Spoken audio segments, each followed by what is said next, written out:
é o imputado. Número 3 da pauta. Obrigada a todos, em especial o elogio do desembargador Ziraldo. Boa tarde, bom trabalho a todos. Senhora Presidente, podemos ir ao quadro que tem advogado presente? Doutor Raul Rodrigues Gonçalves está presente. Boa tarde, Excelência. Anuncio o julgamento do feito número 4 da pauta. Revisão criminal 59654, requerente Antônio Carlos de Figueiredo, advogado Dr. Raul Rodrigues Gonçalves, relator barradora Suimei, revisora desembargadora Márcia Perini, Niterói, primeira vara criminal. Dr. Raul, Vossa Excelência tem a palavra. Obrigado, Excelência. Boa tarde, desembargadora Giselda. Boa tarde, relatora Suimei. Boa tarde, Excelência, desembargadora revisora Márcia Perini. Na pessoa de quem cumprimenta todos os demais desembargadores desse seleto segundo grupo de câmaras criminais de nossa egrégia Corte Estadual. Cumprimentos esses que estendo a douta Procuradoria de Justiça a todos os servidores, estagiários e também terceirizados, bem como a todos os colegas advogados aqui presentes. Excelências, haverá aqui o comprometimento defensivo durante essa peroração de não se estender além do que é devido, em respeito ao longo dia de trabalho dessa colenda Câmara e com o objetivo de não tornar o discurso defensivo enfadonho e fastidioso a vossas excelências. No caso em tela, é imposto ao recorrente a tipificação do artigo 217-A do Código Penal. Segundo consta da denúncia, o senhor Antônio teria praticado tal conduta contra sua enteada no ínterim de 2004 a 2008, tendo sido mesmo condenado à reprimenda de 15 anos e 4 meses de reclusão. É sabido, excelências, que o relato da vítima é sim de relevante valor nesses delitos contra os costumes, porém no caso dos autos não se mostrou coerente em pontos fundamentais, gerando dúvidas quanto à veracidade de suas afirmações, impedindo, portanto, uma formação de um juízo minimamente de certeza acerca do que realmente ocorreu. E no caso em tela, essa versão da suposta vítima não se corrobora com os demais elementos probatórios, como há de ser exposto aqui mais abaixo. E aqui, excelências, me despindo de qualquer vestimenta jurídica. Fato é que o estupro, ainda mais vulnerável, é um crime desprezível, ascoso. Ao meu ver, o pior dos crimes. Eu sou casado, eu tenho filho adolescente e não defenderia ele, eu não aceitaria patrocinar essa causa se ele não tivesse me convencido de sua inocência. Portanto, ao longo de todo o processo, tanto na denúncia do Ministério Público, quanto na sentença e no acórdão, que inclusive foi utilizado para exasperar a pena na primeira fase, é afirmado que a vítima teria restado grávida em decorrência da atitude criminosa, do suposto estupro. Entretanto, Tayane, que é o nome da, à época, menor, nunca esteve grávida. E isso só foi comentado agora por esse patrono na sua revisão criminal quando escrita. Não há nenhuma folha nesse processo que faça menção de que a mesma estivera grávida em algum momento. Pelo contrário, e vou dizer mais. Tendo sido levado ao longo de toda essa instrução como verdade indefectível a fala da menor. A defesa colacionou à presente revisão criminal todo o histórico médico da vítima. Vítima, leia-se, por favor, entre aspas, que consta no processo, folhas 65 a 106 dessa revisão criminal, sendo irrefutável que a análise feita folha por folha desse histórico médico gerou a certeza de que Tayane nunca estivera grávida. Agora, excelências, aqui é por uma total honestidade processual. De fato, falamos aqui não de prova nova, mas sim de elementos probatórios constantes já no processo. É verdade isso. Entretanto, nunca sequer foram mencionados esses fatos. Esses fatos só chegam agora ao conhecimento do Poder Judiciário. Consta na denúncia que na data de 18 de maio de 2008, Tayane teria dado entrada no Hospital Azevedo Lima, aqui na cidade de Niterói, em decorrência de uma hemorragia causada por uma manobra abortiva realizada por ela mesma 3 dias anteriormente, 3 dias antes, ao ingerir um chá de substância desconhecida. O juiz de piso oficia o hospital para que esse preste informações acerca daquele atendimento médico de emergência realizado na menor naquele dia. E, excelências, agora as duas folhas mais importantes dessa revisão criminal, folhas 124 e 125. Nesse dia que a Tayane ela foi atendida supostamente por hemorragia de um suposto estupro, consta como causa do seu atendimento dor de cabeça e o médico prescreve dipirona à paciente. Destaca a defesa também que nesse documento consta ainda um campo aonde diz é caso de polícia e é marcado um X, não é caso de polícia. O fato mais relevante de toda essa minha revisão criminal é de que o exame de sangue realizado nesse mesmo dia de atendimento de urgência, também em folha 125, para detectar gravidez na paciente, o beta-HCG, resta negativo para estado gravídico. Um documento em resposta ao ofício do hospital, beta-HCG negativo, ou seja, ela não esteve grávida, ela nunca esteve grávida, e isso foi levado ao longo do processo como uma verdade, como se ela tivesse estado grávida.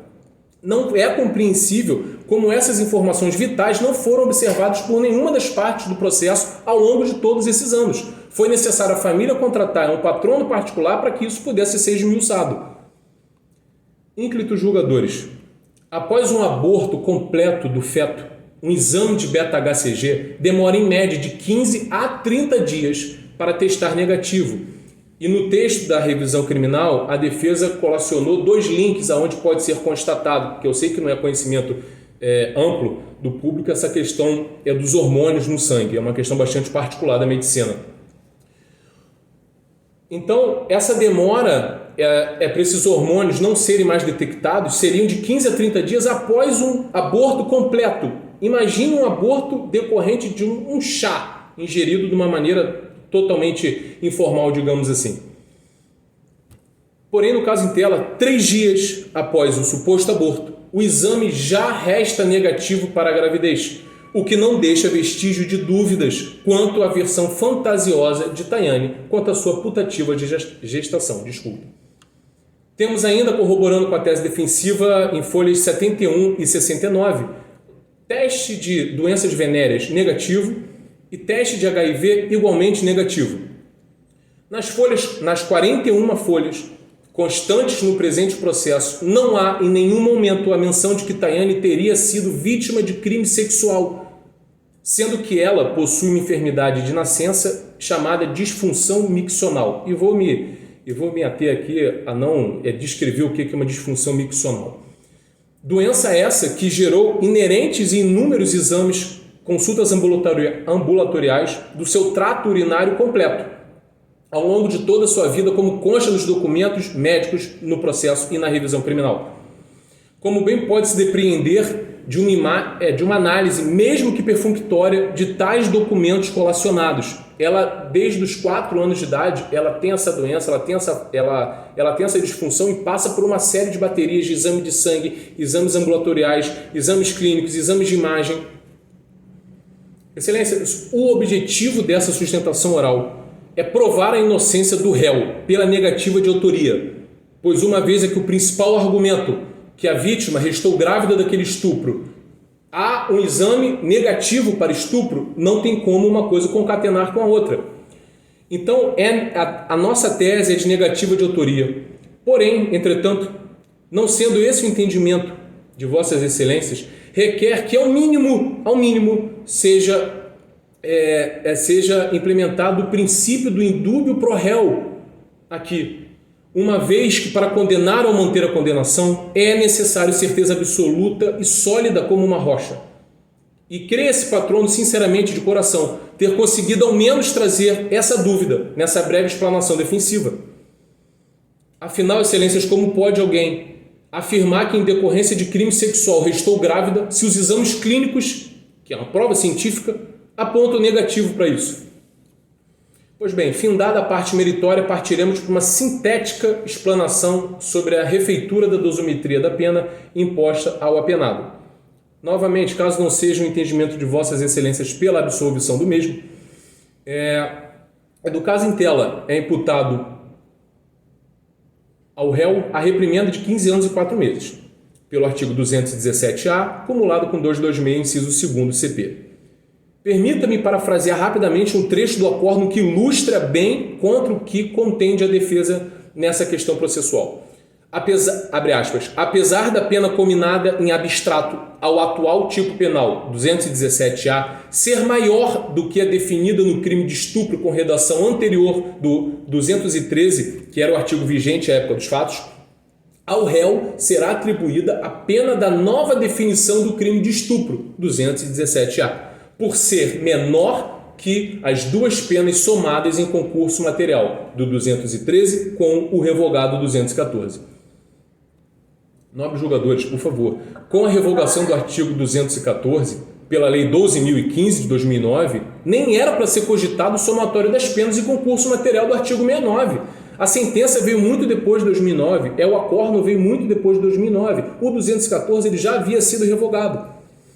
Portanto, pugna aqui pela aplicação, somente pela aplicação do artigo vigente à época dos fatos, em patamar mínimo, qual seja 213, pena de 6 a 10 anos. Em contrapartida, a pena do 217-A, que foi imposta aqui ao recorrente em acórdão, é de 8 a 15 anos. Como uma pena maior pode ser mais favorável ao acusado do que aplicar apenas o artigo 213, uma vez que não podemos falar aqui em concurso material com o artigo 214, seja pela revogação e seja pela continuidade delitiva, que eu vou aqui também poupar Vossas Excelências de ouvir o que é continuidade delitiva, que obviamente vocês dominam. Vossas Excelências dominam essa questão. Então, já aqui findando, é sabido que os fatos imputados ao réu supostamente teriam acontecido entre 2004 e 2008. Portanto, podemos perceber que o crime, em tese praticado, estava sob a égide do 213, já que o mesmo absorveu a conduta descrita anteriormente no 214 com o advento da Lei 12.015, se tratando aqui de reformácio in melius, aos olhos defensivos. Portanto, ainda não tinha entrado em vigor a Lei 2015, que deu uma nova roupagem aos crimes sexuais no Código Penal, restando, portanto, impossível a aplicação do 217-A por se tratar de lei penal mais gravosa. Requer, portanto, nobres julgadores, findando derradeiramente, a revisão total do acórdão ora atacado, no sentido de absolver o réu das acusações que lhe são imputadas, no mínimo pela aplicação do já suscitado indúbio pro réu. Subsidiariamente, não sendo esse o entendimento de Vossas Excelências, que seja revisionada a pena para que se aplique apenas o 213 do Código Penal em seu patamar mínimo, talvez acumulado aqui com o 226, inciso 2º, por conta da questão de padrasto e enteada. Agradeço aqui a atenção dispensada a esse neófito causídico por todos nesse momento. Encerra a defesa, devolvendo a palavra a esse douto colegiado carioca. Pois não. Narradora Cimei, Vossa Excelência tem a palavra. Obrigada, senhora presidente. Eu gostaria de iniciar aqui elogiando o patrono, que fez uma sustentação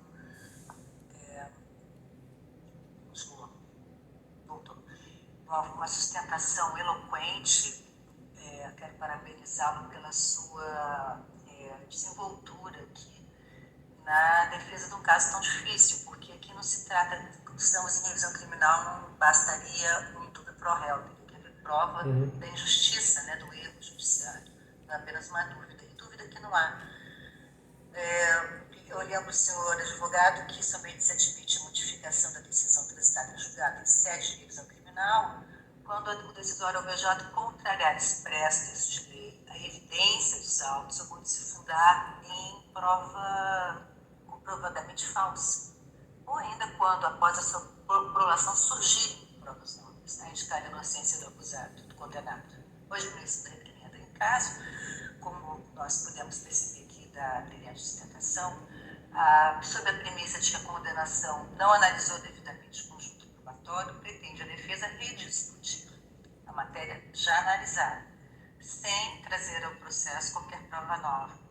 Consta dos autos que o requerente padrasto da vítima, uma criança de 9 anos de idade e cadeirante, praticou durante 4 anos sexo com a menina. E E esses abusos foram descritos em juízo pela vítima Tayane, num depoimento longo e detalhado que eu transcrevo aqui no acordo que será disponibilizado para a defesa.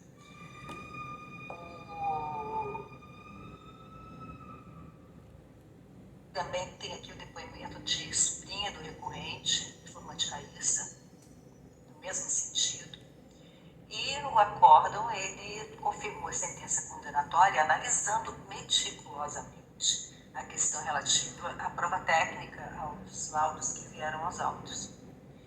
De qualquer maneira, eu aqui observo que, além de não constituírem prova nova os prontuários de atendimento médico acostados à presente ação, que foram objetos ao processo de origem, a sua análise não leva às conclusões almejadas pelo requerente. Insiste em afirmar que a hemorragia sofrida pela presente não estaria relacionada a um aborto e que ela não teria sofrido aborto porque ela não esteve grávida. A questão é que, independentemente de ter ou não efetivamente sido a vítima engravidada, o exame dos autos do processo de origem revela que a prova testemunhal contribuiu eficientemente para a formação de harmonioso e seguro quadro acusatório. A prova da materialidade e autoria do crime são fartas, claras, abundantes e perfeitamente aptas a trazer a certeza indispensável à sustentação desse decreto condenatório. Também não existe qualquer amparo na arguição de ilegalidade da dosimetria da resposta penal. Consta claramente que a condenação ela não decorreu de uma isolada construção carnal com a vítima, da qual teria resultado uma gestação questionada na presente ação. Os abusos comprovadamente ocorreram ao longo de 4 anos, desde que a vítima tinha apenas 9 anos de idade, motivo pelo qual tampouco encontra amparo a pretensão de revisão da dosimetria, que o acórdão é incensurável quando pondera que com a acumulação do 213 com os 214 vigentes à época do fato. Não sei por que o 214 não seria aplicado.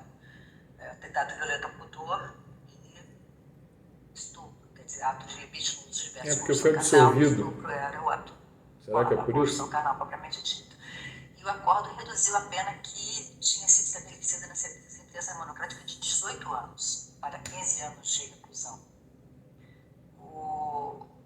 Como se depende da respectiva emenda, o acórdão univergastado é igualmente claro em endurecimento da pena base do condenado pela prática reiterada dos atos criminosos ao longo de vários anos.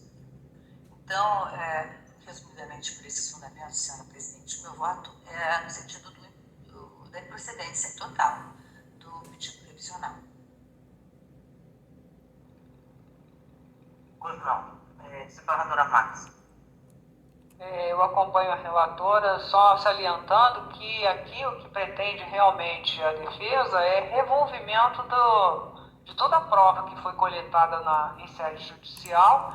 E com relação a essa questão da aplicação do preceito legal, o acórdão da 7ª Câmara aplicou o 217-A.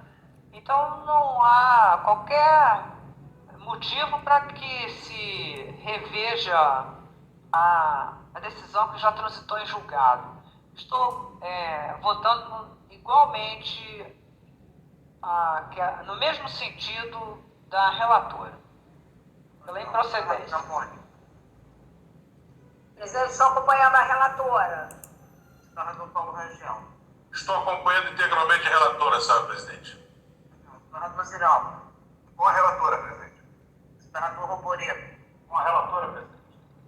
Desembargador Paulo César. Com a relatora. Então, a unanimidade de votos julgou-se improcedente a revisão criminal.